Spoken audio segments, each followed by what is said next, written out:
बोलिए श्री लक्ष्मी नारायण भगवान की जय, तुलसी माता की जय। देव उठनी एकादशी कार्तिक मास के शुक्ल पक्ष की एकादशी तिथि को कहते हैं। इस दिन भगवान विष्णु के साथ समस्त देवतागण 4 महीने की निद्रा के बाद जागृत होते हैं और सृष्टि का कार्यभार संभालते हैं। इस दिन भगवान विष्णु की विधि विधान से पूजा की जाती है और उनकी प्रिय वस्तुओं का भोग लगाया जाता है। इसके साथ ही पूजा में देव उठनी एकादशी की व्रत कथा का पाठ किया जाता है। इसका पाठ करने से आपको भगवान विष्णु का आशीर्वाद मिलने के साथ ही आपको व्रत का 2 गुना फल प्राप्त होता है। एक समय की बात है, एक वैभवशाली राज्य में बहुत ही न्यायप्रिय और धर्मनिष्ठ राजा राज करते थे। उस राज्य में पूरी प्रजा अपने राजा से बहुत खुश थी और राज्य के लिए बनाए गए नियमों का पालन करती थी। चूंकि राजा बहुत ही धार्मिक थे और भगवान विष्णु के परम भक्त भी थे, इसीलिए वहां का एक विशेष नियम यह था कि पूरे वर्ष में आने वाली हर एकादशी के दिन उस राज्य का हर व्यक्ति व्रत का पालन करता था और इस दिन अन्न तथा किसी भी तरह के तामसिक भोजन का सेवन वहां वर्जित था। भगवान विष्णु राजा के पूजा और अनुष्ठानों से बहुत प्रसन्न थे। फिर भी उन्होंने एक बार राजा की परीक्षा लेने का मन बनाया। एक दिन राजा अपने रथ में बैठकर नगर भ्रमण के लिए निकले। तब उन्हें रास्ते में सड़क के किनारे एक बहुत ही सुंदर स्त्री बैठी दिखाई थी। वह स्त्री और कोई नहीं बल्कि भगवान विष्णु थे, जो राजा की परीक्षा लेने के लिए वहां स्त्री रूप में बैठे थे।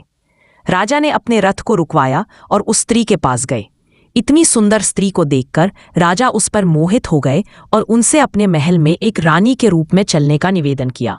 स्त्री ने कहा कि मैं आपके साथ महल में आऊं। उस पर मोहित हो गए और उनसे अपने महल में एक रानी के रूप में चलने का निवेदन किया। स्त्री ने कहा कि मैं आपके साथ महल में आपकी रानी बनकर चलने के लिए तैयार हूं, लेकिन आपको मेरी हर बात का पालन करना होगा, साथ ही मेरे द्वारा बनाए गए भोजन का सेवन करना होगा। राजा उनकी बात पर सहमत हो गए और नई रानी को महल ले आए। अगले दिन देवोत्थान एकादशी की तिथि थी। समस्त प्रजा के साथ राजा ने भी इस विशेष दिन पर व्रत किया था। वहीं नई रानी के रूप में भगवान विष्णु ने राजा के लिए भोज में मांसाहार पकाया और मध्याह्न समय में उनसे भोजन करने का आग्रह करने लगी। राजा ने उस मांसाहारी भोजन को ग्रहण करने से मना कर दिया। यह सुनकर रानी को बहुत क्रोध आया और क्रोध में उन्होंने राजा से कहा कि आपने मुझे वचन दिया था कि आप मेरी हर बात का पालन करेंगे। अगर आपने मेरे द्वारा पकाए गए भोजन का सेवन नहीं किया तो इसी क्षण इस राज्य के युवराज की मृत्यु हो जाएगी। यह सुनकर राजा बहुत दुविधा में पड़ गए और अपनी बड़ी रानी के पास जाकर उन्हें सारी व्यथा सुनाई।